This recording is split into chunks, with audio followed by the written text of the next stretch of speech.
lovers of freedom all over the world. You can see the title.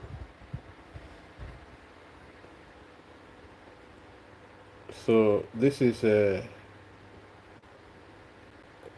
this program will be very brief. It's just majorly for updates. It is majorly for updates, and especially about our Prime Minister Simon Ekpa's rumored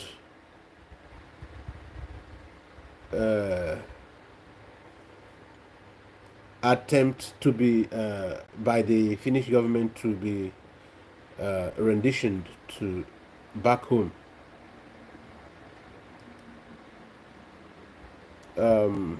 Different sources have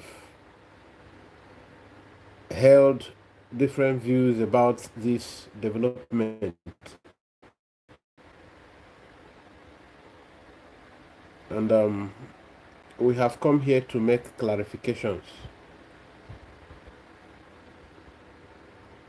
Please, Finland refused to accept this rumor as valid.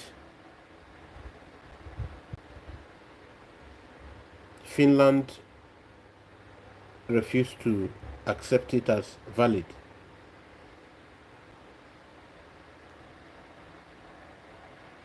Meaning it is fake.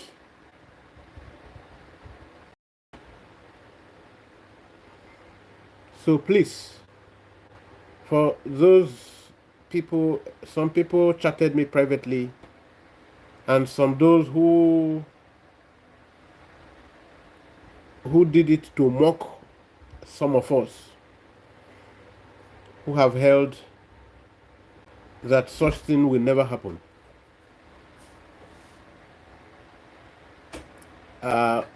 We are sorry to disappoint you. That is fake. It did not happen, and it will not happen. It did not happen, and it will not happen. You get that?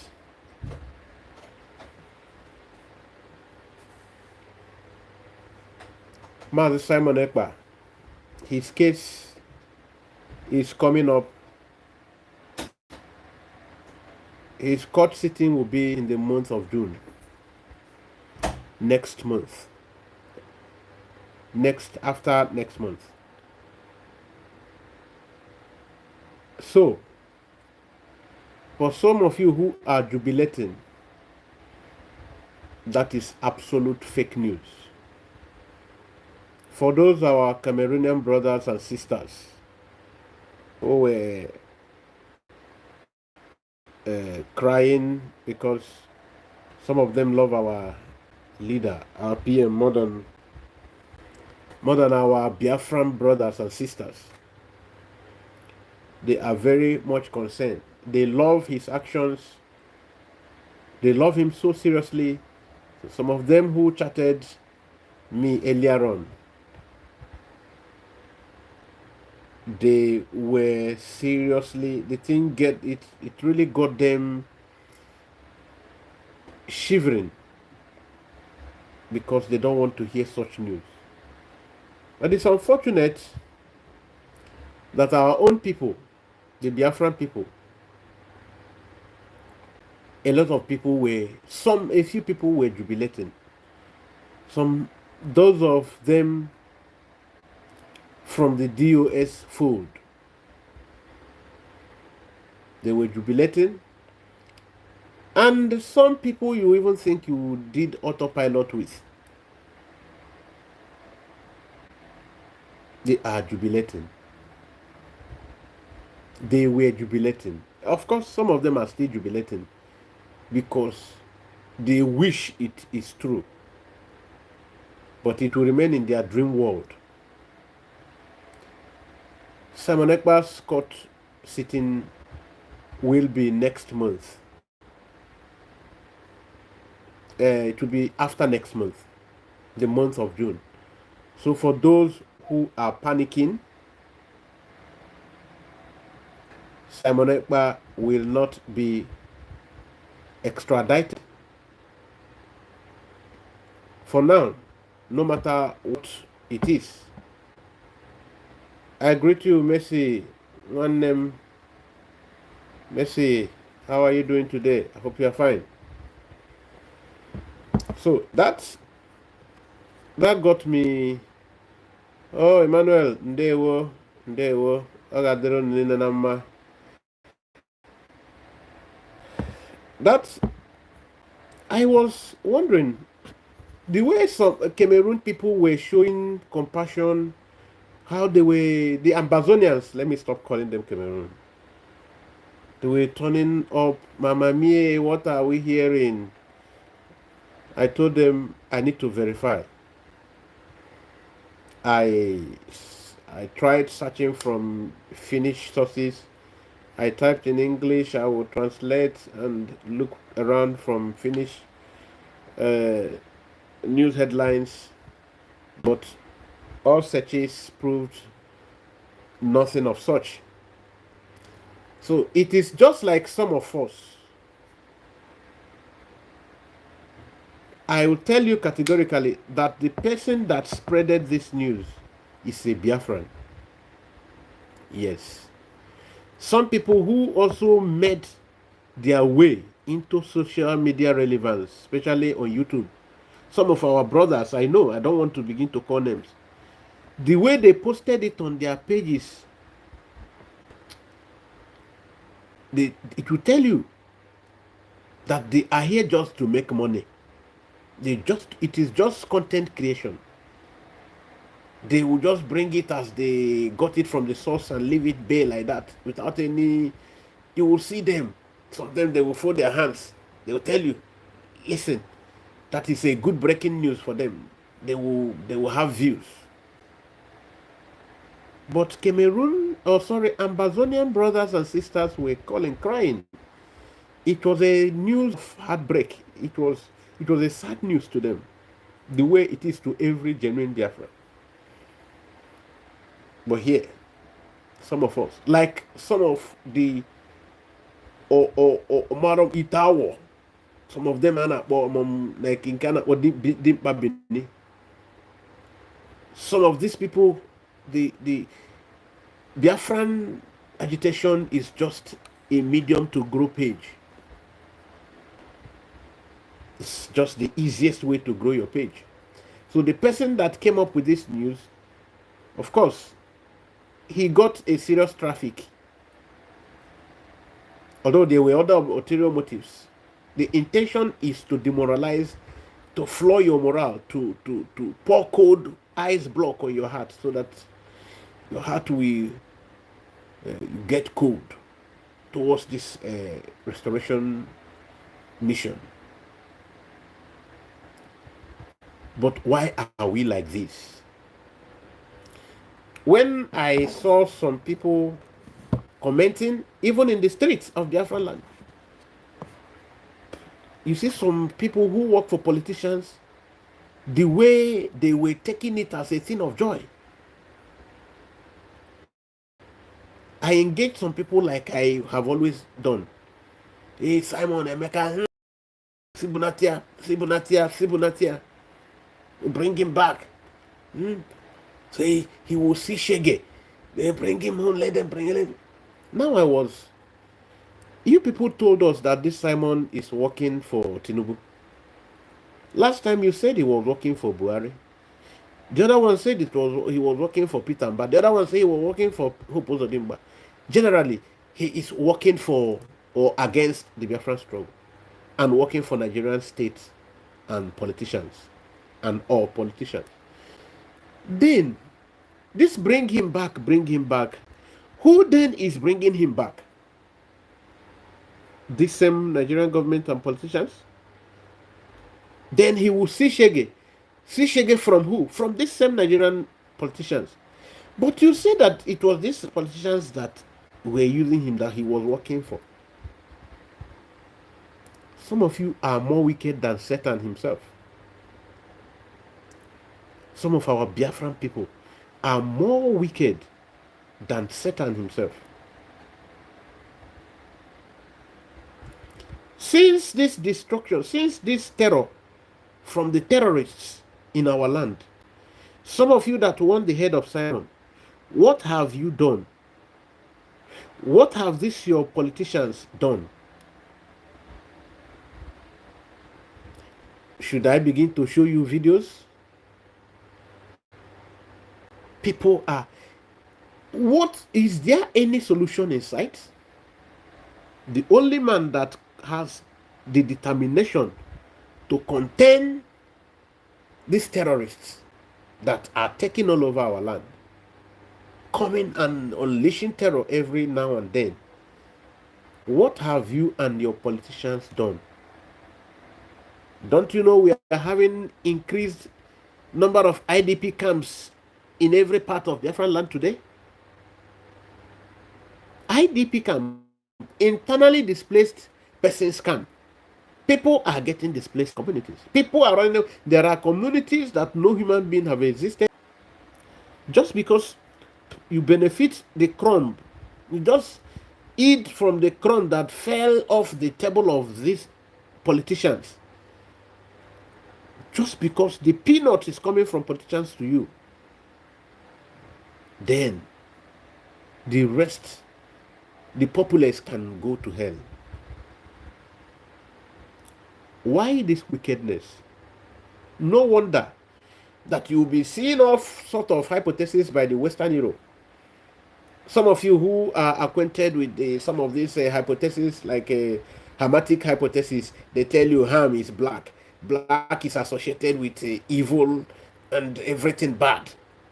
At the end of the day, when you see all these hypotheses, when you begin to place things, you will see that this somehow, what these people put or talk about you, the black man, is true. The black man is really evil.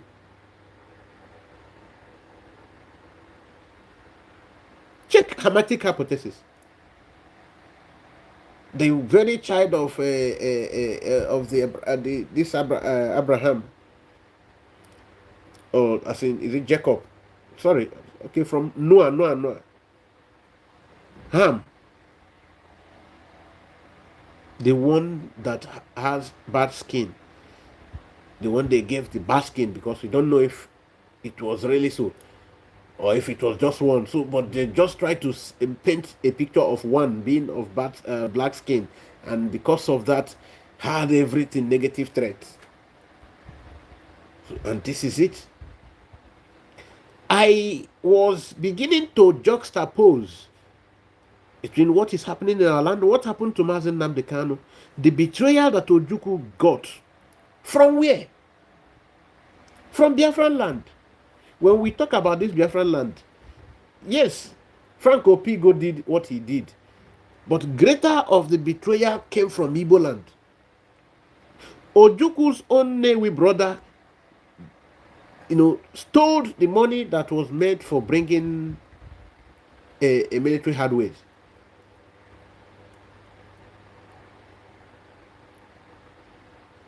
The same thing is still ongoing.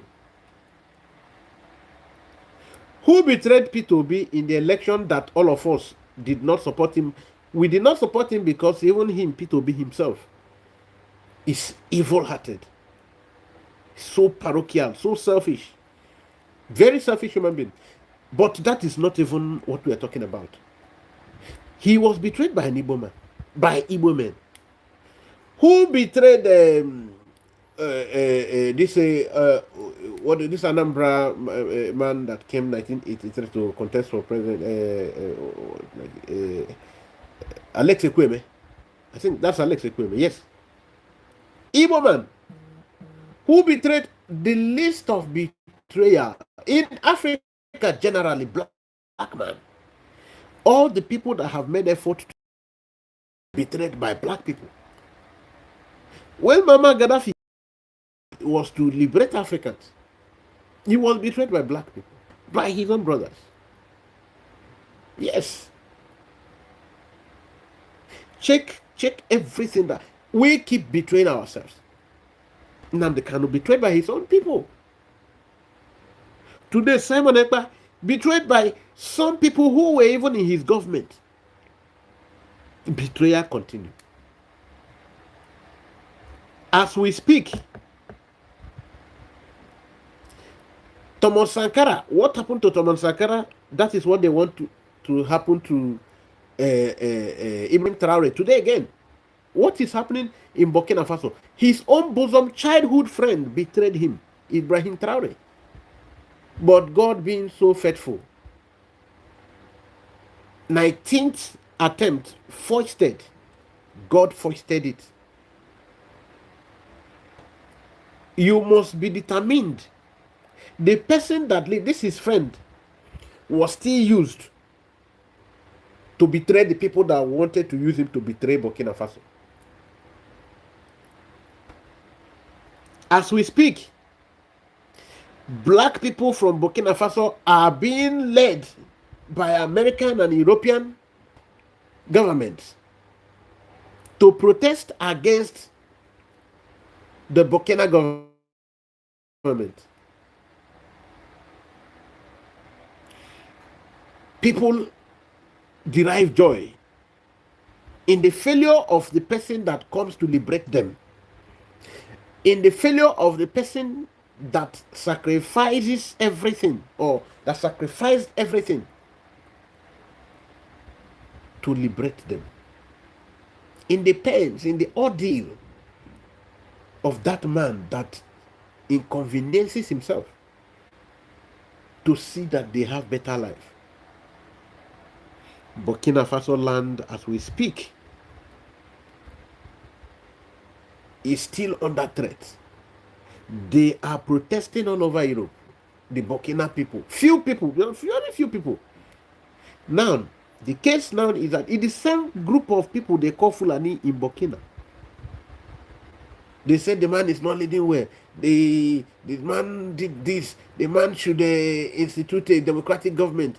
The man is doing this. The man is not allowing them. The man is saying, we want you people to work on ranches. The government provided everything.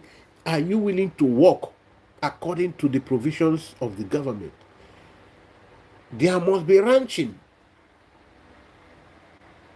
You cannot continue to wander about and using it as an avenue to unleash terror. The man who have the same faith with them is checking them. You are here. You are clapping. Simon will be renditioned. Oh, he will be dealt with. Agapiamo. No problem. Anapika village gamu. You think you have seen it? No, you have not seen it. The worst is coming. If you don't stand up, if you know what is to come, Nnamdi Kanu was warning all of us. He was warning all of us. Well, you have seen the main news. The main news is that Finland refused to acknowledge this rumor circulating that Simon will be rendition. So our people should not panic. My Amazonian brothers and sisters who were panicking, please don't panic. God will liberate us. But I want to use this opportunity to tell you to help me. There was a cry I started, I think, around 2022 with Simon when I was having his private line.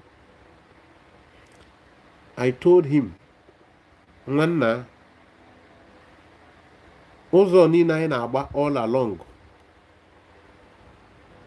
I need to rechange the route. I consider the overbearing interest of these people nina NHO Ibasu. Sitema na Finland ma the whole Europe, America na ndị agha ha enyewuru anyị aka. Na kwunu hụrụ ndị ahụ nyere ndị Mali aka, ndị a nyere ndị Burkina Faso aka, ndị ka na-enyekwara ndị Niger aka, ndị a ka anyị achọba. And Chineke mele ebere, enwere some of our people nwere direct access to blood brother of this Burkina Faso president nọ na brigade. Yes, onwe ndị nwere direct contact with them. Normally, ọ bụ na anyị dị determined, anyị ejenwu n'aka anyị wee jefụ nwoke na-achị mba Russia. Mana ebe ọ bụ na Chineke emeela na ụzọ gbaa nkenke, ọ kara mma na anyị sitere mmadụ anyị ha agwanwu m kịta na a na-eche maka na Amerịka na onwe ụzọ anyị na-achụ ya from Amerịka. Mba, ị ga na-achụkwa ya from Amerịka. Biko, onye ọ dị n'aka bụ Maazị Oge Nkere, nkwuo na private, nkwuo na public, ọ bụrụ n'eziokwu na ịtụlechagwa onwe gị na ọnọdụ anyị na-afịa gị ahụ, na ịchọghọ ka anyị kọntinu na-agba ala gburugburu, biko tụlee okwu ma ekwena ka ọ gafee ọnwa ọzọ na-abịa abịa ka anyị zọpụ njem. Chineke emela ebere na Donald Trump na Putin na-agazi, ha abụọ na-akwanyere onwe ha ugwu, ọ na-adabara ha. O si n'aka onye nke ya anabata, o si n'aka onye nke ya anabata. We are not risking anything. Biko dododo tata site gaa n'iru, aga m na-agụ ya n'egwu ma agara m asị ya n'oyibo. Nsụcha ya, ụmụnne m ndị nke Kalaba nwee ike ntapịakwara unu n'olu Kalaba ma ọ bụ unu na-anụghị, mana otherwise any other person can explain this. Other Biafrans that doesn't hear Igbo language, I flow more in Igbo language. If you don't hear what I'm saying very well, you are not an island. Look for a Biafran brother who is of Igbo extraction to explain what I'm saying to you. Anyị ga-agba mbọ soro ya n'ụzọ ndị a si sote ya. Ihe akwụ na ihe enwe ụbụrụ mmadụ ji abụ mmadụ. Ndị be anyị ka nwee ya. Ndị be anyị ka ndị Burkina Faso nwee ya. Ndị be anyị ka ndị dịka anyị na-ekwu na in this freedom movement, ndị nke Ambazonia akakwa na-afụ ha sị ndị dị more serious n'ihe njem nwere onwe o. Mana anyị ka nwee ihe niile a chọrọ, kesi ha bụ ihe ama ama n'anywhere all over the world. There is no government of this world that doesn't know about the ordeal or what the Biafran people are going through.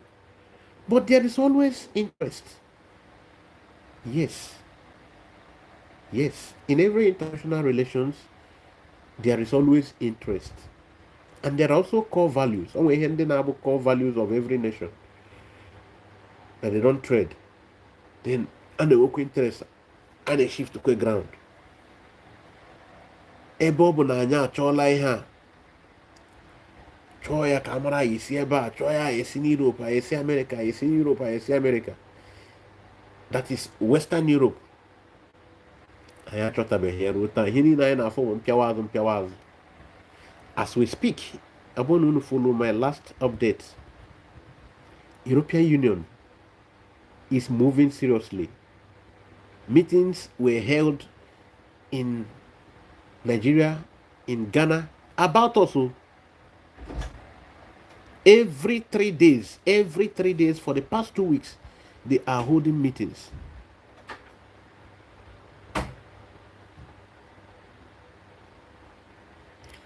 So, biko, ihe m na-ekwu bụ na anyị agaghị etinyecha akwa anyị niile n'ofu ekete. We will not put all our eggs n'ofu basket. Biko, Oge Nkere, a leader must listen to the people he lead. If you lead and nobody is following you, you are taking only a walk. Yes. While people are beginning to realize, especially since it appears all the commanders that work with Simon as men on ground, Sinoge Mabonye Hammer, Dine Sugi, so far, happen the issue of accountability. I am Marago and Betago Marabosi, Bona, one of your fault. Now here are some of the things they cooked up. So can kende ha agago. Onwe mgbe mụ asokwu osi ka emere akaụntụ mana emecha afụcha ihe niile. So biko ihe ge ntị. It must not be you. Ya a lead from that route. Ọ bụghị ọ ka esi eme ya. Ebe ị na-awachi wachisie ike de. Set up a committee. Here otu si gwa ya kwa Simon then. Set up a committee. Ọ dị ike bụ a 5-man committee. Enwe ndị be anyị bi ebe ahụ na-eme ihe nwere onwe kwenyere na Simon. Achọ n'ime ha ndị nke ekwenye na gị bikos onye ọbụla ekwenye na gị fọ kịta anyị na ya arụrụ. Onye ọbụla ya emewe ya bụrụ onye kwenye na gị na Simon kwenyesie ike. Anyị petere keta ihe a na-ekwukwe nwekwa ike emekata ọfa Finland ekwerekwa ebuna Simon anyị apịkwa ya mụ eziokwu a na-eme ya moral onye ọbụla ya akụkwa down. Anyị agba mbọ ka achụba ewu ojii mgbe chi dị. Ọ bụrụ ewu nke dị ọcha achụọ ya mgbe chi jiri. Anyị achọkọtago ewu nke a na-achụ ya sọsọ from Europe na America. Ọ dịgo clear to us interest ha buru ibu. Then I put on the table kedu ndị nwere big interest na ndị nwere.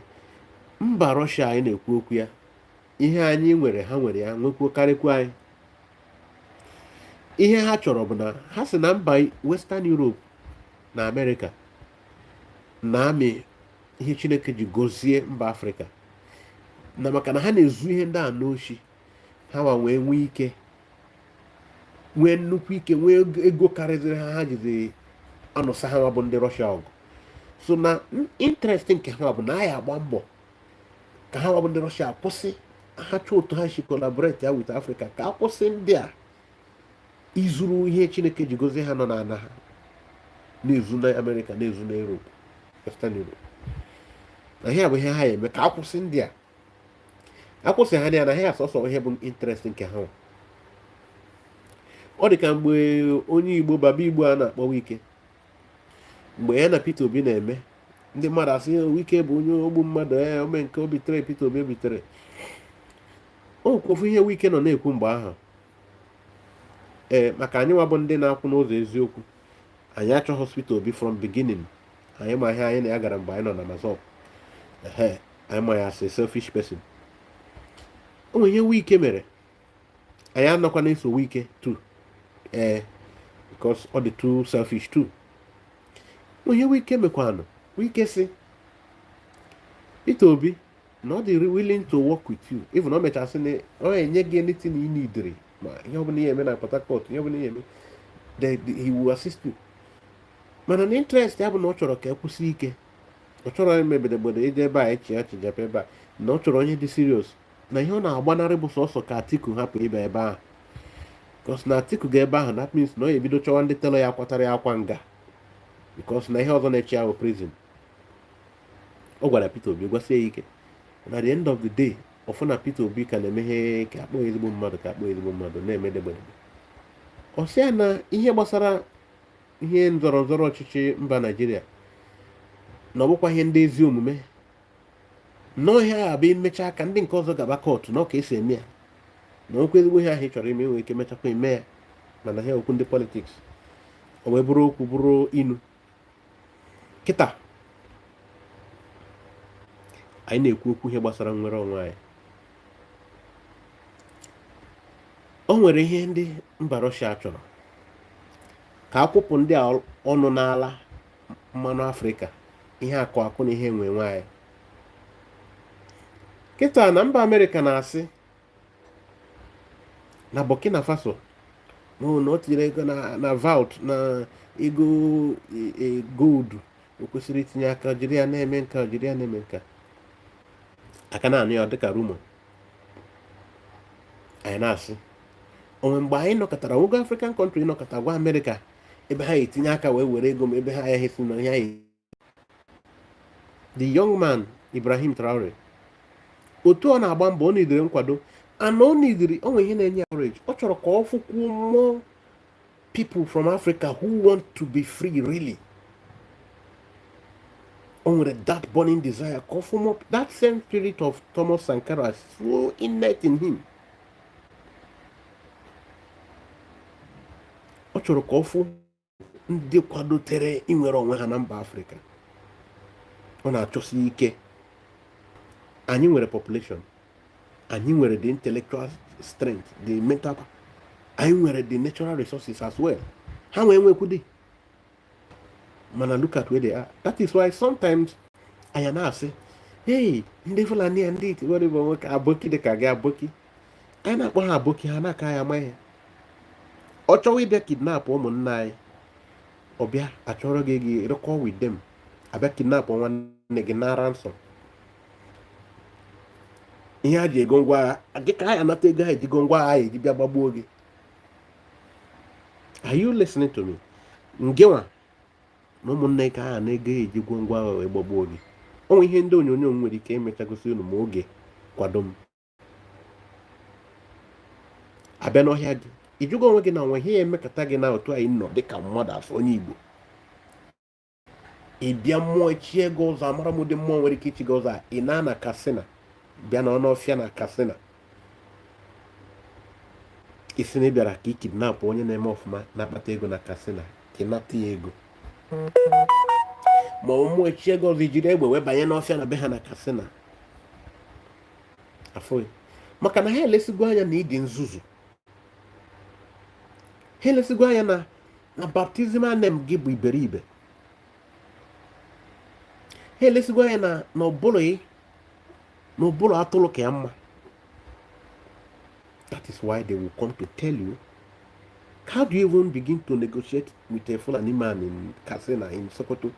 Nature ka gị na arụkọ ka kidnap nwanne ya. Man, this is what you people did. Akpọ Ifeanyi Ụba, akpọ onye nka, akpọ Joseph Kalu, ka arụkọ ka eme nka. Asị okekeke ngwa. Ọkwa gịnị? N'iyawu Senate whip. N'iyawu onwe bụdị na ọ na-iyawu president.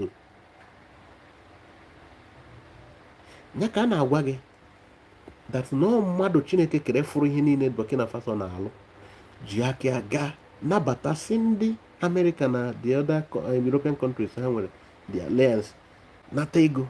Is it $50 million or gịnị? Na anyị ekwenye na nkwa na anyị enye ya power nye nke a na then ndị ya eke $50 million, something like that the story. O wekwe ọbịa oje weta information oje pasara ha, oje zụta information oje pasara ha.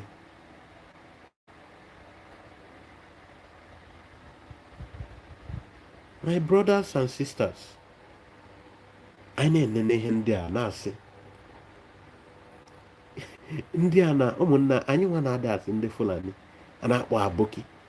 The aboki to them abụghị na o miniri, mana anyị nwee emela aboki minie na ndị iberibe n'afa dịka it's a tag for nya onye amasịrị ife akpọ gị aboki mini na ya mara ife. To them o miniri enyi m oyi m, mana anyị emego ya ọbụrụ so anyị na-akpọzi ha aboki amara ife oluku.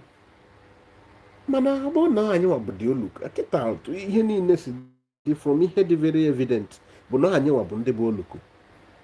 Ọ na ịmara ọkwa anyị nwa bụ ndị bụ oluku. Yes, anyị bụ oluku na anyị nwa ka anyị anọ asị gị bịa corporate ya, asị na onye bụ oke onye wi na onye nke agbara fọt na election, mana ka etinye onye nke agba fọt hapụ. Then afọ onye nke bụ na narrowly clearly no win election na Sokoto. Like ihe mechara, I'm using the scenario, ihe mere life cases, ihe mere na Sokoto in the case of Tambuwal, ihe mere na Kano State in the case of this from the last, the boy to this Ganduje, was it Ganduje? Yeah, in case of Ganduje last election, yeah. And these are things that played out. These people did not win election. They did not meet the requirement. But they went to court because it would cause crisis. That same day, Kenya judgment is opposed to the program. And then the sign for non Igbo na Sokoto no cause crisis. Na Kano no cause crisis because the followers of Ganduje not allow it. Manas neme ya na Igbo no nwere ife. Now we only need to find what about some 16 men in Imo State. We have a sit out with them. Don't worry. Well, Sefeni. Hey, make your walk. I was all full Reverend Father. Ubamoma. It was a good for Reverend Father. Ubamoma, just Jonathan will not win. Not more like pigeon. They will go pigeon. We are the enemies to ourselves. That is why when I saw Bruce, not Bruce Wayne, this our lobbyist, Elias, that last month, month plus on the teaching, I said that in the Biafra, now it was good help on why I need some psychological treatment. I need the healing. And with each other healing, and we need to look inwards first. Because then for some people. Now nonsense. Oh, Simon. Okay. Ejidego Simon no call and on aqua 6 months or kwezoku. Ngwaleno your village knows the vulnerable. Go and help your village. Because Ejide Simon Hanina Bidomebe. Meaning that God provided this guy. Because at every time God will always raise a man to protect or defend his people. At every point. Uto is where in the Bible. Yes, I am with Josiah, I am with Moses. There must be different people at different times to do God's work over his people. But in our case, onye nsogbu. Ka nchekie ma mmemme egosi nwunye ife a. Agwara m na ndị Fulani ka m gosi some things. It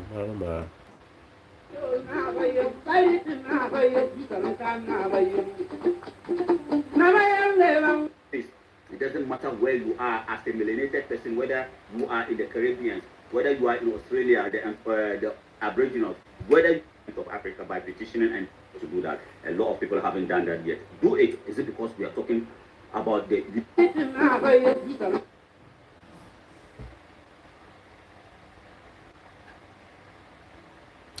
not this please, some video. There's a particular video I'm not sure. Because either we accept to fight or we remain slaves forever. Our country has long been in a very complicated system. Most of you who are young like me, we were born into this system. But that's not what can allow Burkina to thrive.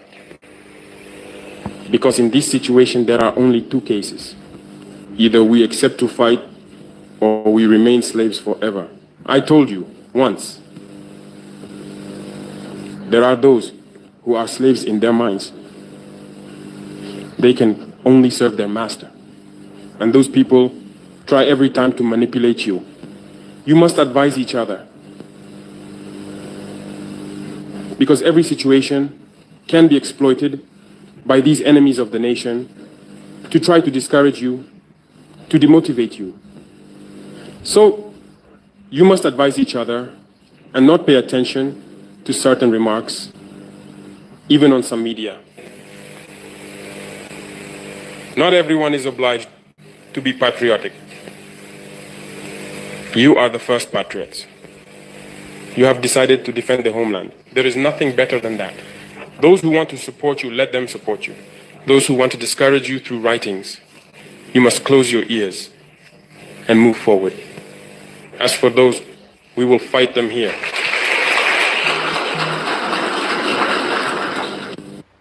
Now, did you hear what this man said? There are things he mentioned, there are key areas. I will still play it too. I'm not repeating, but I will continue from where I stopped. First of all, this is from the mind. No, can you fight the government? No, I didn't know you could try. You could try. Even when speech, young Kozoku, see, and I went at Thomas Sankara tried it. Gaddafi tried it. No, Yanka, now who are you to? So that you should not accept it because the strength, decided they want to be slaves in the mind. But it is for you not to allow these slaves to contaminate the strength, the lion in you.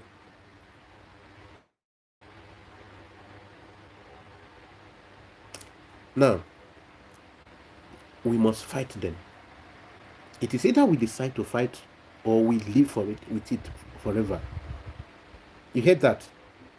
We must fight. It is our battle. It is our battle. We must be mentally tough to do this. A lot of things are done to discourage us, to dissuade us.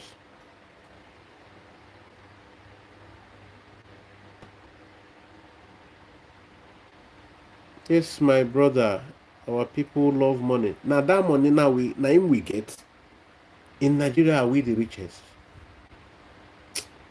That's money. Now, okay. Brother, did you know what happened to Innocent? Do you know what happened to Innocent about 2 days ago? For this money, Nnamdi Kanu has done a lot of works on our psychology. Those who want to learn should have learned by now. Nnamdi Kanu have tried. The man, he has tried. He gave a lot of lectures. This money you are loving. Government can decide now to say all the Igbo people's money, as long as they can trace it, it is liquidified. It will go. Demolitions, I'm not the one to tell you. You know how many demolitions that has gone on in Lagos alone? It's going on in different. What happened to Innocent? Innocent, they gave them in that line 9 days to evacuate. Surprisingly, they did not even allow 2 days to pass. They came back and put bulldozers there. And what you think you are owning, all those properties you are acquiring, all this one, you don't really own them. Don't be surprised that this thing will collapse in a twinkling of an eye before you. You might say, oh,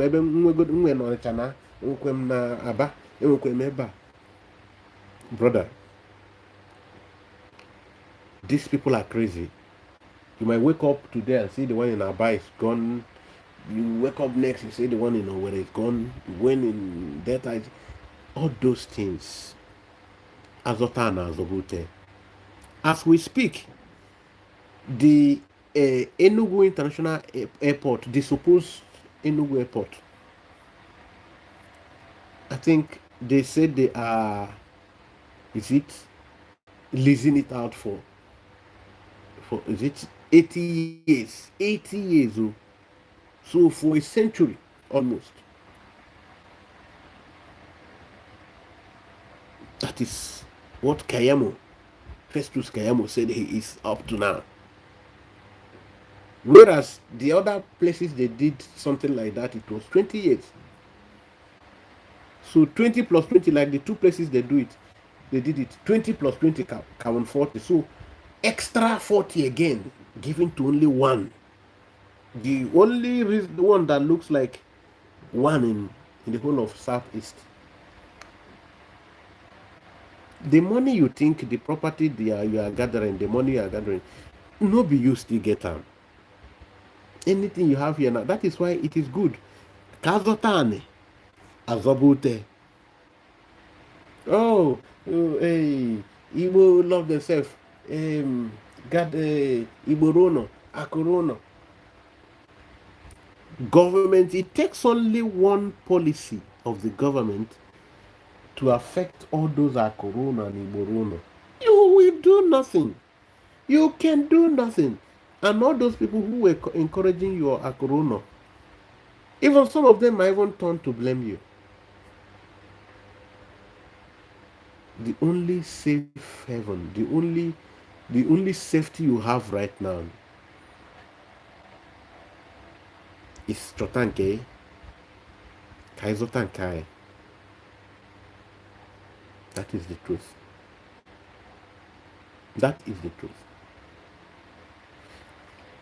And I want you to take it as a duty that anytime you mepelono ikwoku, isi oge nkere, anyị achọ na ife from side nke ọzọ, anyị achọgwa ebe nke a rinne, biko ka anyị chọba ya side nke a. ọ kwụsịrị ịchọ ebe a si achọbụ ya ebe ọnụ si ya chọbakwa na ebe a but institute a committee and minutes.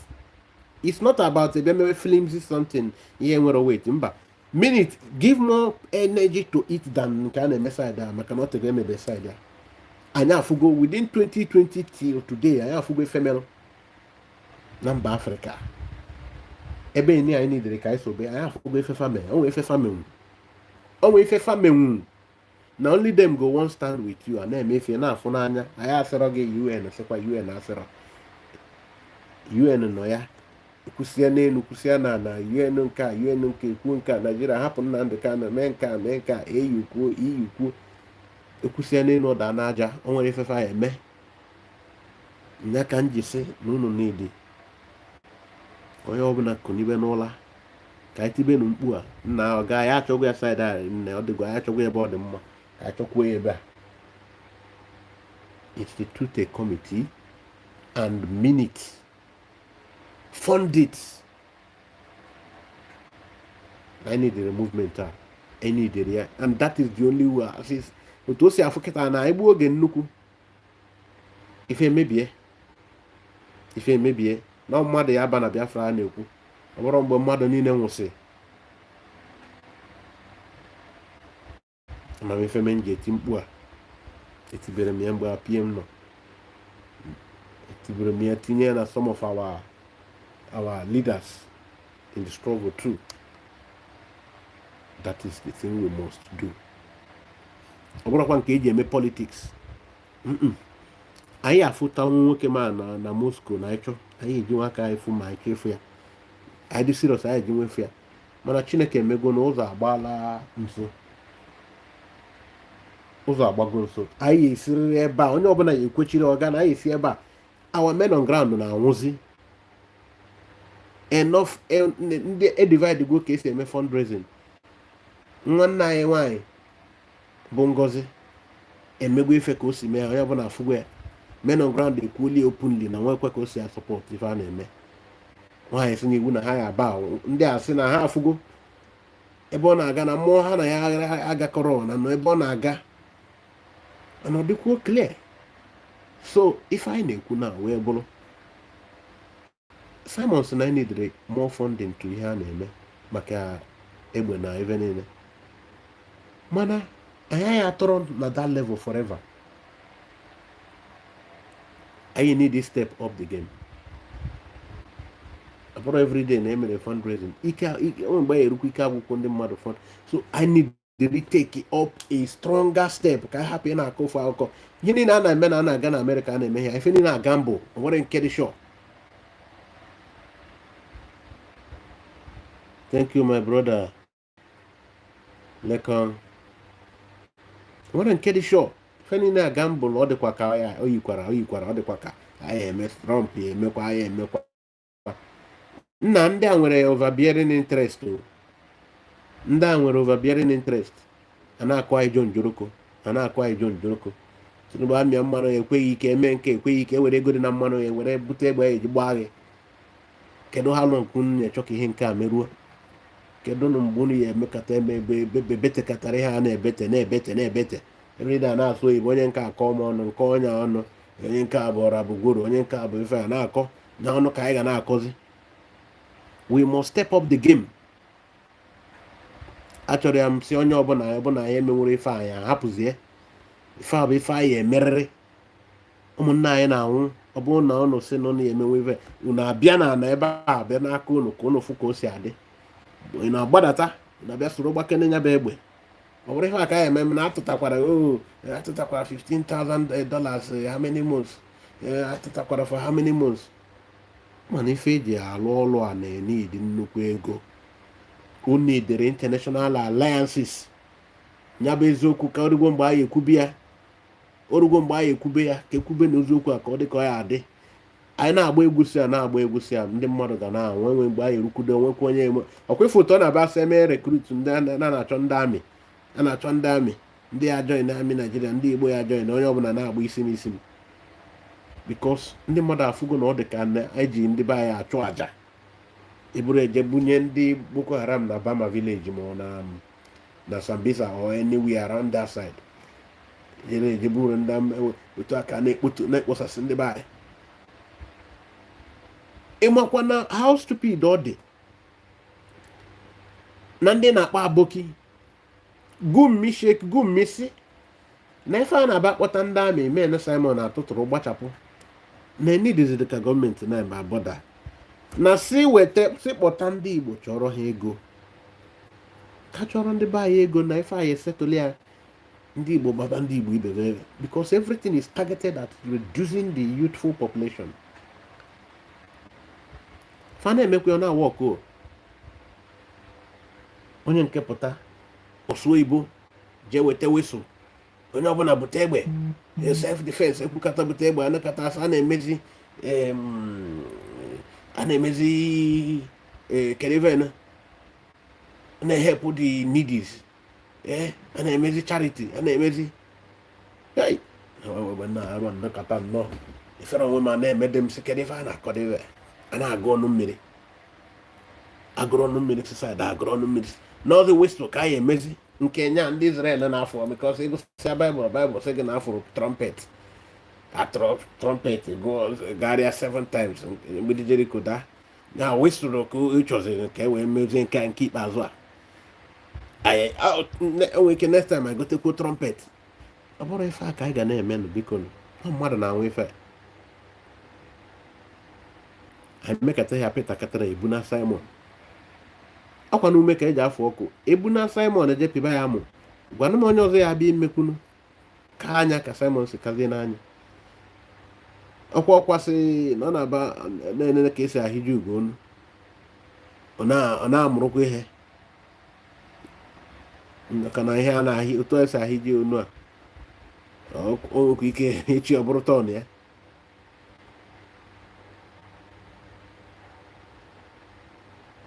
Biko anyị akaba arụsị na ndị a na anyị ewetazikwe na ihe a na-emekwa nitin ọzọ anyị emekwa na ọbụkwa na unu kwenyere na anyị eme ya saịdị ahụ a na-emekwa ọbụkwa ewepụta kedu ndị a niile sị na ha gụrụ akwụkwọ nọ na this movement kedu ndị a niile sị na ha bụ political scientists ke ndị a niile sị na ha nwere ha dị politically informed ndị a sị na ha wụ lawyers na anyị nidego unu kịta na anyị nidere unu na anyị nidere unu anyị nidi kọmitii asịgoro na 100 men anyị amago na enwe 100 men ọ dị too much na anyị enwe too much dị overcrowded ngwa a na-ewetuta ya ndị 100 men sịkwa na ha chọrọ enwecha agụkọtacha onye ọbụla enwe group n'ime group at the end of the day enwe ike wepụta sọsọ 10 or 5 men na anyị akpọgidekwe na ya side a o nwere ka American CIA si alụ ọrụ acha ịbata Libya acha ịrụ ọrụ na Libya na 2011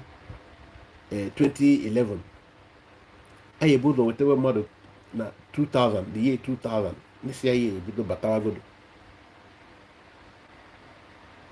yes anyị ebido batawa Libya na-akwụ ụgwọ ụlọ rent ụlọ na-anọ ha na ndị mmadụ a na-emekọ they familiarize with the environment. So nke a bụrụ Burkina Faso abụrụ na a big place nke anyị abịa mebe too much familiarize no na ọ bụ asị na enwetago dịsa men ya alụ dị ọrụ na kedu your time kedu your schedule ka anyị esi mee ife a ya na-abụ ife anyị chọzi n'ọzi how do we go about it? Oga, are you self-employed? How much time can you sacrifice? Onwe ndị ọzọ anyị nweburu enwe nọ that place, what is their capacity? Can we now be the professionals and have just 2 people who will be assisted by ndị nọ na obodo already, at least ndị nọ n'obodo ahụ already na anyị enwetenwu 3 active or 4 active people na anyị nweziri ndị nke Biafran Republic gọọmenti na-eze anyị ya afọ ndụ nwe ofu onye ma mmadụ na-abụ ya join meet ya we take care of the bill.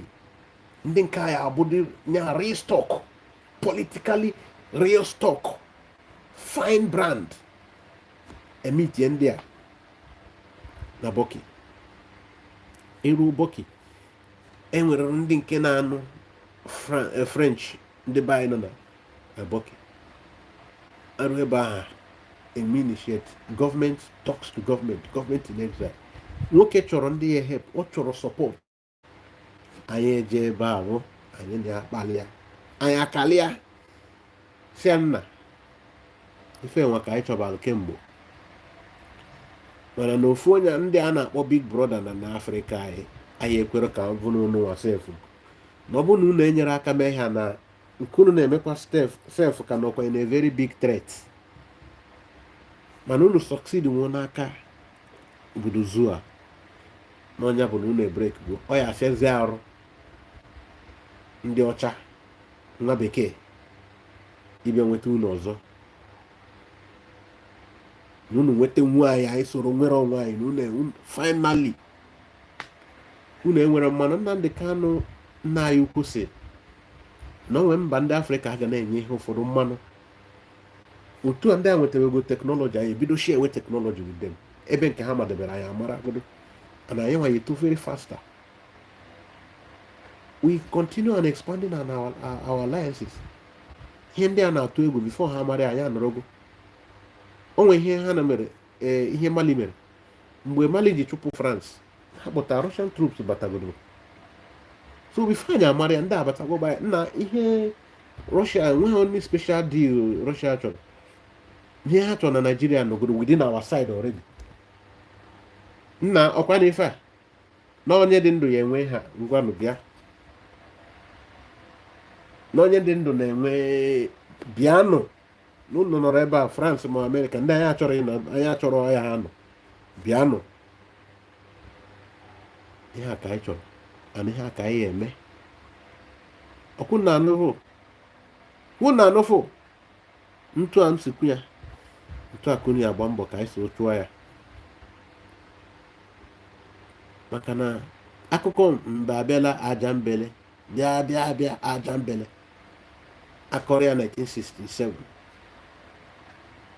akọrọ ya 1968 akọrọ ya 1969 akọrọ ya ruo 1970 ebidokwa ọzọ kọbịa the year 2000 akọrọkwa ya ruo 2004 akọrọkwa ya abata ọzọ a na-abụkwa na agba mbụ ọtụ n'ogwe agba abụọ ọtụ n'ogwe narị azụ gị nwanyị ji aka gị jụọ onwe gị n'ọzọ ogwe ka a chọrọ apịrị akụ ngị ya ajụ onwe ngị ya ejizi aka gị jụọ onwe gị na ọ bụzi ogwe ka apịrị akụ.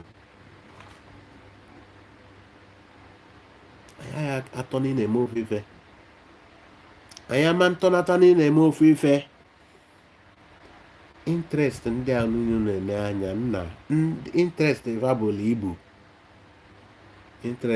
igbo and I can tell you for free anyị nwere some of the natural resources anyị nwere ma some other nuclear hard solid minerals.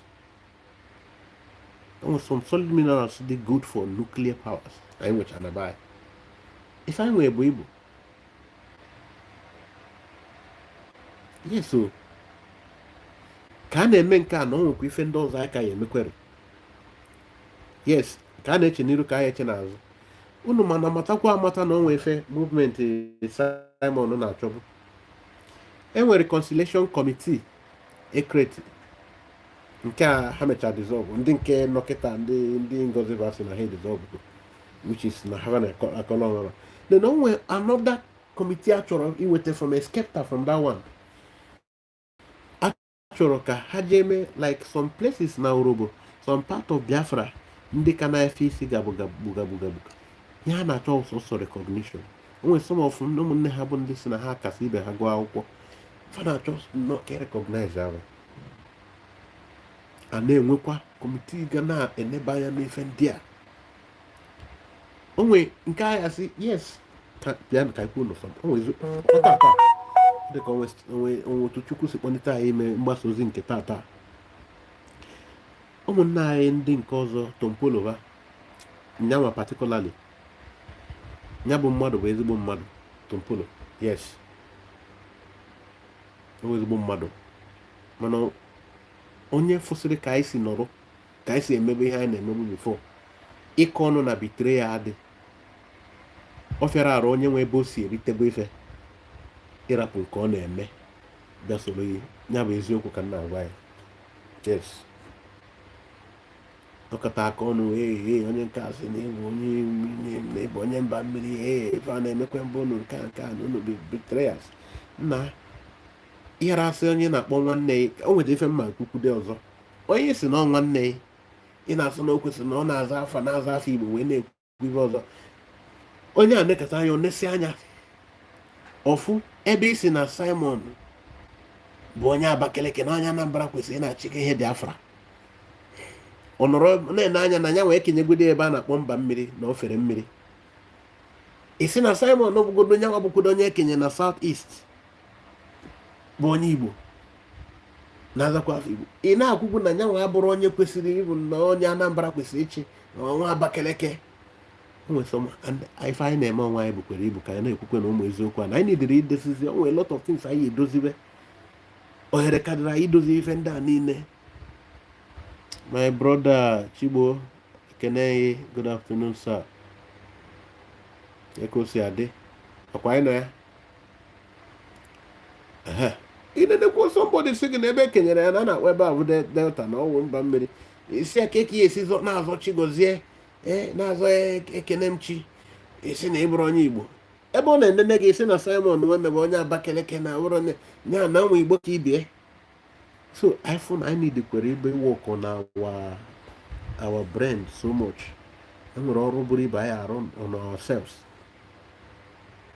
I need ịrụ ọrụ ezigbo ọrụ on ourselves.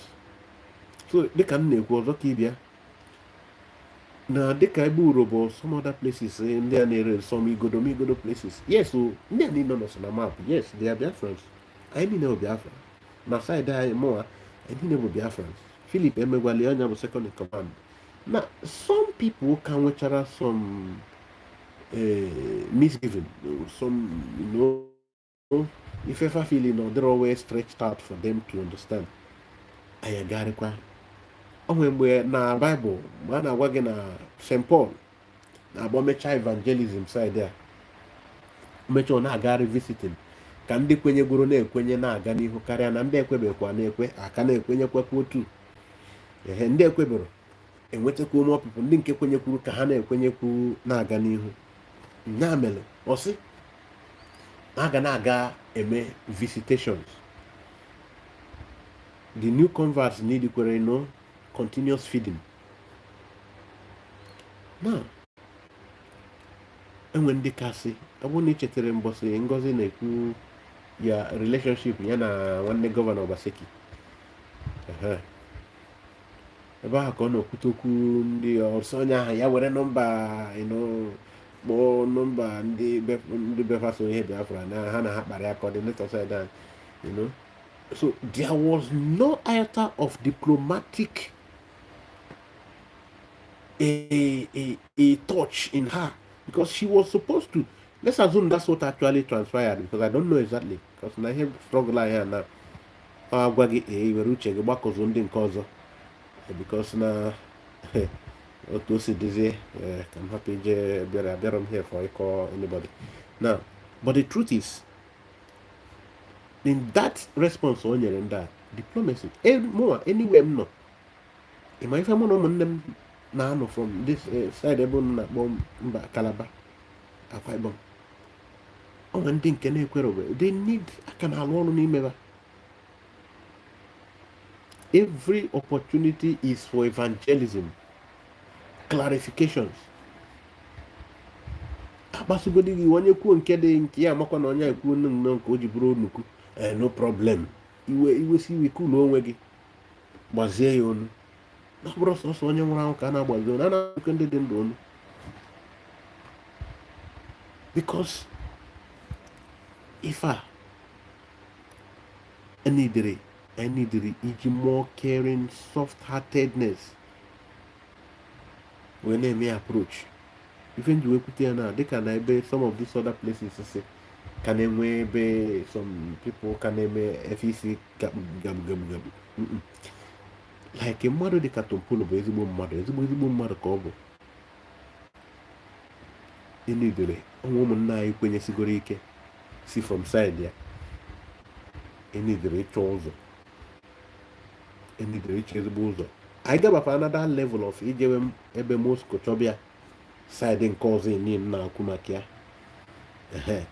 anyị nidikwere ịbatasị ụlọ bikos ndị avada alaikịrọ ndị kwe na ndị ekwero kwụsị na abụ adịghọrọ na side a anyị ebuzi gasịrị ikelesi nna bịa nekwe na ibe niile broda m ife ahụ mmanụ gị nekwa ị chetara ife mere na side enyi abịara na ọkwa ọma kọmuniti abịa mee ife nke a mee ya otu a kedu ife kpatara ya nwoke si ugwu Awụsa si na ọ chọrọ ka ndị nke ada na-emere ya bọnkịrị mee nke a akwa maka dị kesi si mee ndị nwe ana agụụ na-agụfa ndị nke nwere ana a na-arụpụ manshọn anakọta enyezi anyị egbe na katapọt na anyị chebereva mmanụ anyị nche a na-enyetụzi anyị enyetụ broda onwe nwanna gị nwere oyi blọk laịsensị o nwere kpọrọ m ofu onye broda ngwele n'onye ugwu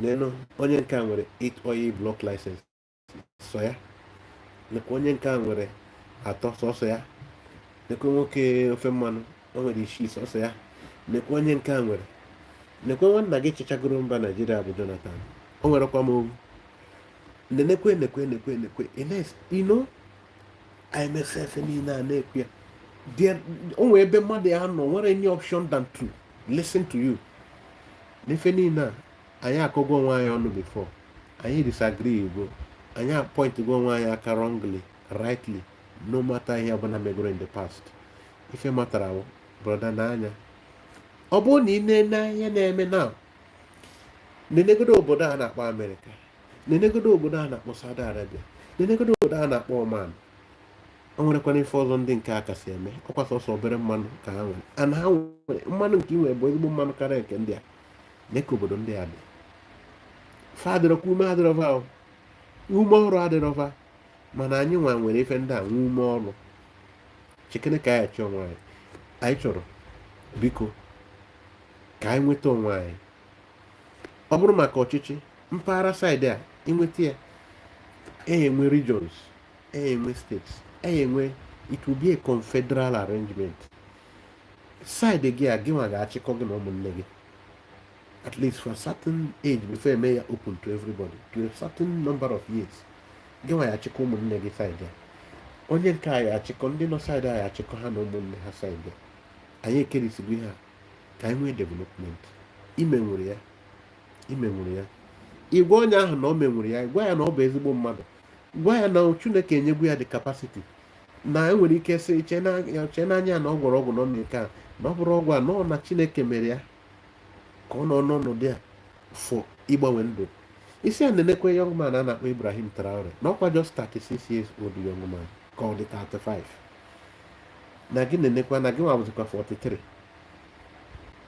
na ọkwa next year na ị na-enene ihe a na ajị amụ gị niile achachakogo white by the nearest future na kedu ife ya rapụrụ ka ụmụ gị bịa bido ka bịa bụkwara slave n'aka ndị fa ka mma na agụlara gị mmadụ one na one nwere onye blọk laịsensị si na Maiduguri agụlara gị mmadụ one nwere ya si na Mina Niger steeti na agụtara ebe gị nke a na enwero nwanne gị enwero na gịnị na gold mines niile nọ na Mina na gịnị na gold mines niile nọ na Zamfara gịnị na ebe niile a na-agba Californium ebe niile a na-agba uranium gịnị nekwa ebe nke a nọ nekwa ebe nke a nọ nekwa ebe nke a nọ na nwere ofu nwanna gị sef even Jonathan as a president na amara ni ọ garubede any gold mine na mara ebe distance dị ka ọ fọzie nke ya nwee gold mine license na ka anyị esi jiri aka anyị wee na-eme onwe anyị na nne na-ekwe na mgbe mbụ anyị na-ekwu ihe mgbe nwere onwe mana kịta na anyị na-ekwe otu anyị si jede anyị adịgo very serious now na anyị na-achụzi ya like ihe a the only thing na nwere iji wee survive ọnụ ụwa na gị kpaa nkata mee emena ka ị nwere plan ka anyị na-aga na-arụ ha na-ekpokọ ụmụnne gị underground na-ekpokọ ha sị ha na orugo mgbe anyị apụ eziokwu na ogwu ka isi kwuo ya mbụ ikwukwu ya mgbe gara aga na ekwu otu a na otu a mana kịta na anyị niile akwadogo for it na ya agaghị ekwe ka enwee anybody n'ime anyị ya eme ka ihe a hapụ ịbịa na mmezu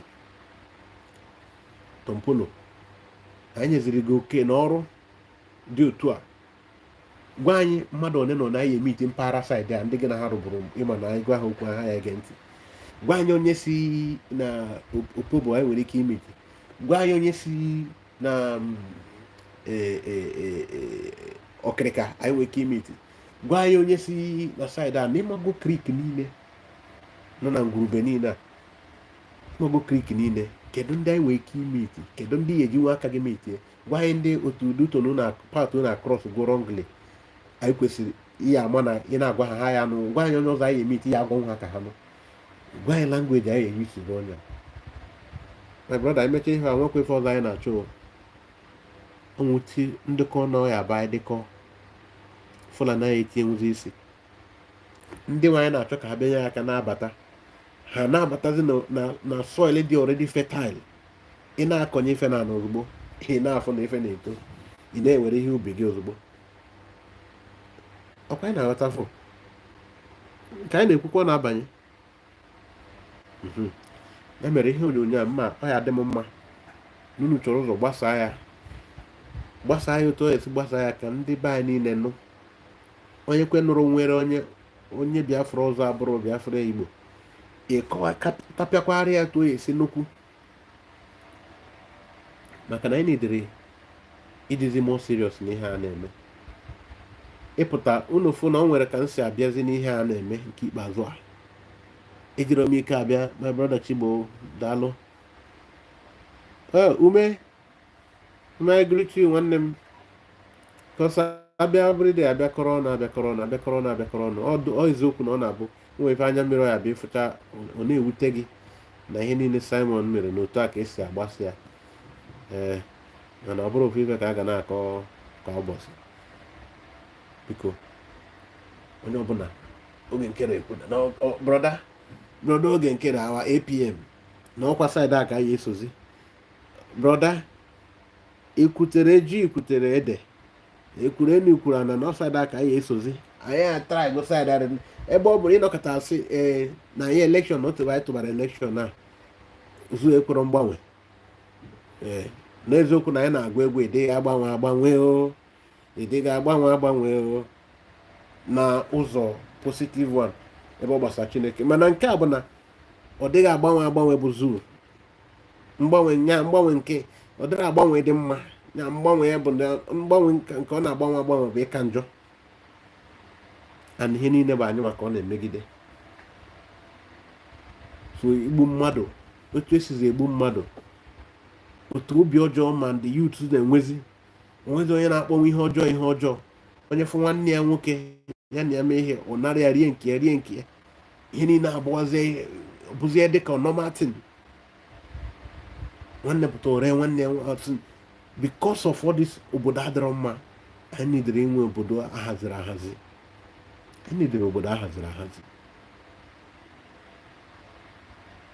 Ana m ekwu ihe mere nọsịn nke mbọsị. According to the news source nsi nweta ya Innocent onwe particular state goro some of those vehicles. Anambra state ekwere ego, Soludo ekwere ego. At the end of the day onweze steeti goro ego nwere ike obodo na Igbo steeti ị na-atajiri anya. Now anyị niile amarago na ọnwụ Azụka a gwara ndị mmadụ na IPOB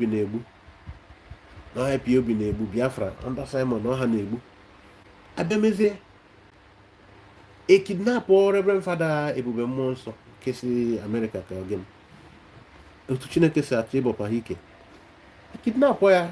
Ebube Mmụọ Nsọ dị interested in the matter ka rescue Ebube Mmụọ Nsọ jiri aka ebe gwa anyị na afụgo attempt ya niile ka rescue ndị a na-adịkwa ka gọọmenti achọrọ gọọmenti na-enyezi excuse a na-enye adịrọ mma. O mechasị oke ma ego ma ha kwuru na onye wetakwu dị cash na ọbụrụ nke cheki mechaa ihe niile afọ na gọọmenti achọ wee kwechiziere batazi online social media bidozie castigate wa gọọmenti ka emechaziri eme arrest these people. Mana onwe ebe ihe hook kata onwe ebe ihe pressure kata gọọmenti emezie something okay may arrest these people. Now ọ dịka confession na ka those boys si n'elu guard metụ some confession I mean, in order not to implicate them, I know that I know and they know. Name this kidnap, mechara ihe niile asị na IPOB na-eme na onwezi nke gbasara IPOB a na-abụzi na ọsọsọ na onwezi nke gbasara IPOB ka a na-ekwu asị na ndị a na-emela escape from detention. So this thing alone exonerated IPOB from it. Enwere ife ndị nka ya eme maka na for Finland ka na-eme nke o nwere ihe onyonyo mere maka Finland nchọ ka a na-agbasa a na-agba ashie ya to the hearing of ndị Finnish citizens ka fa mara na onye tara amụ ebulu ji ibi ụgwọ na ha mekata peterikata ihe a ndị Fulani gaa n'iru na-egbu anyị na ya gbarava onye ebe mmere n'ibe onyonyo nke ahụ na nke a nọ n'ime ndị be anyị enwe na mgbanwe anyị agba mbọ ka anyị gbanwee ka na ndụ anyị adịrọ mma anyị sị na anyị ma ihe na ndị nke ọzọ bụ ndị Fulani na Aboki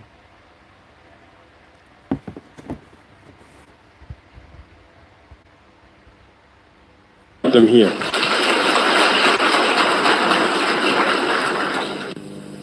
So we must remember something. Recently, there is a so-called NGO. It's not even an NGO. Because NGO stands for non-governmental organization. They are not non-governmental because they are funded by a federal budget, by a state. This so-called NGO produces reports claiming that the FDS and the VDP commit abuses. It went in here, it came out there. It's to tarnish your morale. It's to scare you, to prevent you from being able to fight. Are you hearing it? When you hear certain publications, is to buy your morale, calculate your morale hands down. Like in their case, some of these NGOs, they are there working for some states, when you mean state or country. And here I think he talked about FBI. Yes, I think he was referring to America here. So when you hear NGO is supposed to mean non-governmental. But here that this is purely governmental. That's what he's telling you. So when you hear certain news, it's to kill your morale. Call your morale hands down. Let us continue. It's to scare you, to prevent you from being able to fight. No. Moreover, we are going to file a complaint against this NGO because people need to understand something. Now, do you see why there are certain level of governance that doesn't require democracy? You need to take some active decision. Now, he is telling, even though he is still telling you they are going to file complaints against this NGO, because now, Africa, you don't tell Vladimir Putin or phone the very work against you. Or say you're gonna file complaint to who? He will deal with you outrightly. Complain to who? He will deal with you, then you go and complain to your village people. Now you go complain to your village people after he has dealt with you.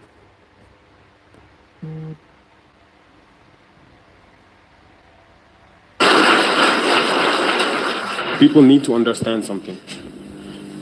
What is happening to us here? It's true that they have manipulated part of our populations in the Sahel here, but they didn't have that kind of weaponry. What brought such significant weaponry into their ranks? It's Libya. Who destroyed Libya? It's this NGO, the same NGO that made false reports and gave them to those who wanted to create a rebellion. Now, I think you are not hearing some of the references I made. I didn't listen to this part too. When I told you about what happened to Libya, how this CIA was planted up front. Now, they told you this was NGO. They come as NGO. They are not NGO. So, now, and they even create certain impression. At the end of the day, if one of that kind of ngwa and paint, like him now is telling you, no matter if Russia and so like why I was talking about I am our side there, but we go on about our it because they made a fundraising time at a fundraising penny, especially in Kenya with the division. It was a fundraising the 5 naira. Look at the zeal of Gentle, Commander Gentle. Look at the zeal of Holy Ghost and the rest of them, Butuzo, and the other men. Look at their zeal with Obere Tuke fundraiser. Kifuzem went down with a real,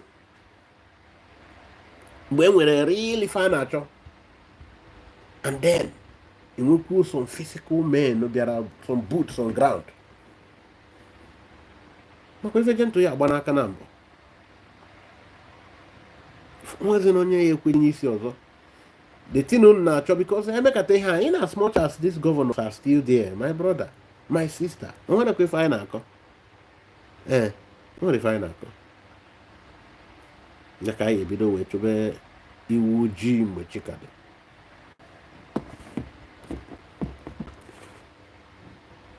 It's this NGO, the same NGO that made false reports and gave them to those who wanted to create a rebellion so that people would intervene and overthrow Gaddafi. And the powder keg ended up being poured into the Sahel. These millions of lives that have been taken in the Sahel, we must file a complaint against this NGO because it is responsible for these false reports it made to support this thesis of attacking Libya. They have no moral lessons to give us. Look at the world. Let them go defend human rights all over the world first before coming here. We are fortunate to have similar situations. In this world, you voluntarily committed yourselves. There are countries where people are forcibly taken, killed. You leave or you die. Others, even while trying to flee, end up dying. They don't talk about human rights because these people see us as subhumans. They see us as slaves. That's how it is in their minds. They have never changed their mindset, but it's up to us to show them that we are not slaves and we will never accept this state of affairs. So don't be fooled by the stories. They tell to anyone who will listen. You must stay focused.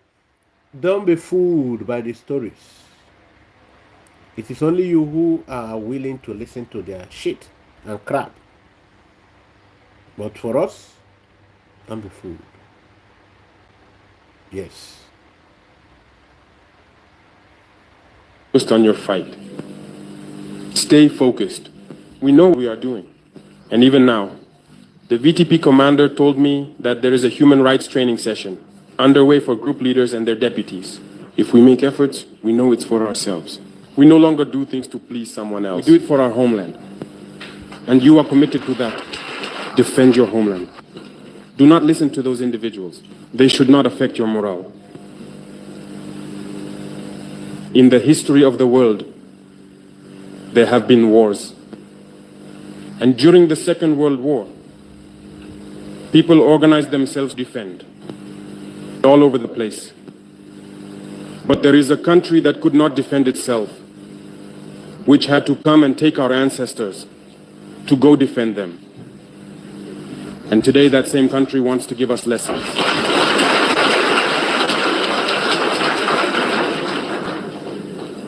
The pot calling the kettle black. No, you are the descendants of those ancestors who went to defend others, who liberated the world from Nazism. Today you are fighting for your lands. These same individuals dare to create terms to tarnish you. We oppose this. We will never agree. Continue to defend your lands. It is your wealth that interests these people. It's our gold, it's our minerals that interest them. Otherwise, why come and drive out entire villages to seize our lands? So we will fight and we will reclaim our lands, our wealth. It belongs to us. It's for us. It will benefit us and our children. I therefore encourage you to remember that this war is to free us from slavery. It's for our independence. And you must keep your spirits high, stay strong.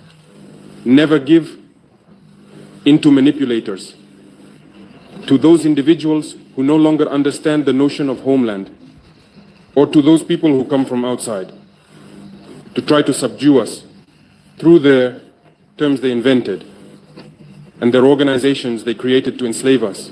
Fight, move forward, do everything you can.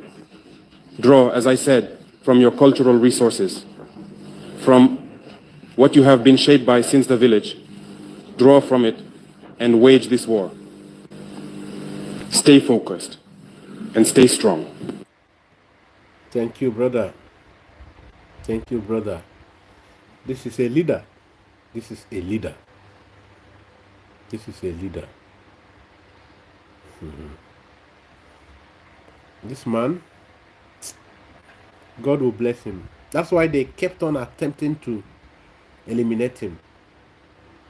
They are not giving up. I said this program is not going to last too long. Unfortunately, it is lasting. But listen. Very, very brief. It's about Ibrahim Traoré, the Burkina Faso president. I have to say I was very, very disappointed. Very, very disappointed to hear that Burkina Faso citizens abroad were protesting against his government. How can you protest against someone who is effectively changing geopolitics in Africa? How can you effectively say that you are protesting against Ibrahim Traoré? What has urged me to respond on this platform is because someone wrote to me through my people asking me to address the Ibrahim Traoré situation. It is clear to me that there is an issue with his leadership. And when I say an issue, not necessarily an issue, but people are worried and concerned about how he is conducting and making sure that he effectively caters for Burkina Faso citizens. I don't see anything wrong with that. I don't seem to understand why Burkina Faso citizens abroad were protesting if it wasn't because you have been paid to protest. He, in my view, from what we can gather, has had 18 assassination attempts. That is a world record. 18 assassination attempts. And I'm talking about fake assassinations. 18 assassination attempts. It's worrying. Okay. All of us know about the attempts. All of us know. And this is one thing I started talking about in this program. These attempts were all executed by Burkina citizens. The black man on Yemelon, the people that attempted to do, the people that had the intention to eliminate the man are the Western Europe and America. But the people that execute it are Burkina citizens. The people that want Simon out of the way is the Nigerian government. The people that are championing the cause are Igbo Biafrans. The people that are affected, that necessitated the arising or the upcoming of Simon, are these Igbo Biafrans especially. Yet they are the people that made themselves available to be used.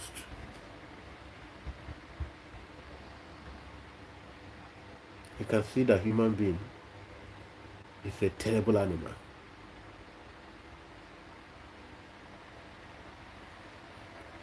Ọ dị egwu. Ọ dịkwa egwu. Ọ dịkwa na egwu. Now, we are the people that call somebody Aboki. If I shock you, there is something I want you to watch here. The stigma that is coming to Fulani called me on the phone that Fulani people have kidnapped my brother. Wow. My mother, who was 80 years old, was crying profusely. And somebody will come here to talk rubbish. Listen, Fulani people are doing all these things because other citizens cannot carry arms. If it's possible, I will buy AK-47 and will hunt them down. Yes. I was working my ass up here. Somebody who didn't do nothing for me from nowhere came to my village, kidnapped my brother. And somebody will say, you don't even know who they are. You don't know where they are coming from. My immediate older brother, he lived in the north. He lived in Gaidam. He speaks Hausa. He speaks Fula fluently. When they contacted him, he spoke the language. The ransom came down. Okay? And somebody will come here to talk rubbish because he has never been affected. Huh? What are you telling me? Now, this man paid 10 million to the Fulani terrorists. And now the thing can't they pay him for him heart. They pay him. Now, these are the Dr. Damages panelists that were always condemning Simon Ekpa. Oh, they were practically dancing over the social media that Simon was arrested. Oh, that idiot Simon, that always proud, that Simon, commanding and doing. What was their problem? Some said that he is from Bakaleke boy. He was supposed to be an Anambra boy. So, they were dancing that Simon was arrested. No problem. To you, thank God that he's now arrested. Okay, good, fine. Now he's arrested. What next? Your community now under attack. Why not go and save your community? Go and save your community. Now you are crying. Now this Fulani now collected the 10 million from you and they use it to buy the Ngwara. I Jezebel kidnap your own brother so that this guy now Bogote.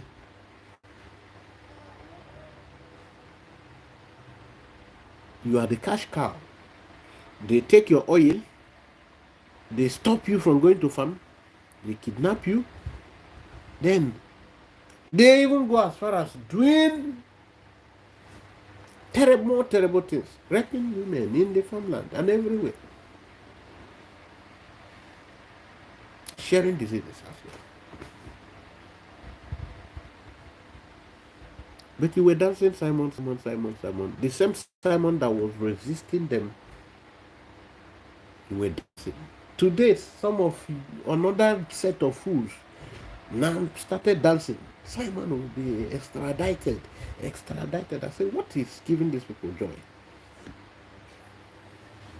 You can see that. Ụfọdụ ka Hausa mere Igbo. Mana ụfọdụ ka Igbo mere onwe ha. Ụfọdụ ka Hausa mere Igbo. Ụfọdụ ka Igbo mere onwe ha. You can see what we are talking about now. Yes. Ụmụnne m ọkwa ife a na-eme na-abanye nụ. Ọ na-abanye nụ. Ọ bụ na ọ na-abanye na-agba mbọ na-atụsa ozi ya. Ka ọ na-erute ndị ọzọ aka.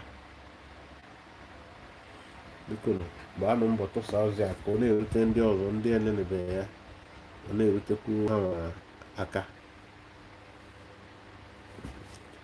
So, o wee bụrụ ya, our places niile bụ kidnap.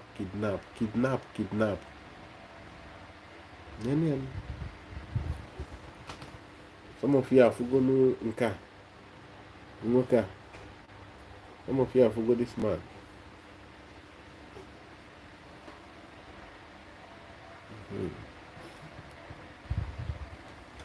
That is the same case of kidnap. Who did? Fulani. So, ụmụnne m, biko gbanụ mbọ click here on the like button. Maka na aga m like continue iteke iwere oge unu nnukwu. I think now it's over 1 hour we started. So ọ dị mma ka anyị kpubie ya nkenke onye ahụrụ tata ahụghị anyị ka abịakwa na ịkpanyere ụlọ ụka ọzọ maka na o nwere lot of other things anyị need na-etinyesi ọnụ biko gbanụ mbọ tụsaa na ozi a onwe ndị esonyebu ha anyị click on the subscription button sonye na anyị na-afụ ihe anyị na-eme n'ọdịnihu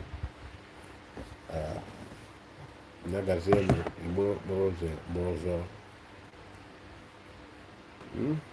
ụfọ ji fọ ụfọ ala fọ ka emesịa ọka bụkwa m onwe m akpan asụkwọ from Biafra Radical Freedom TV mmụọ na-ekwu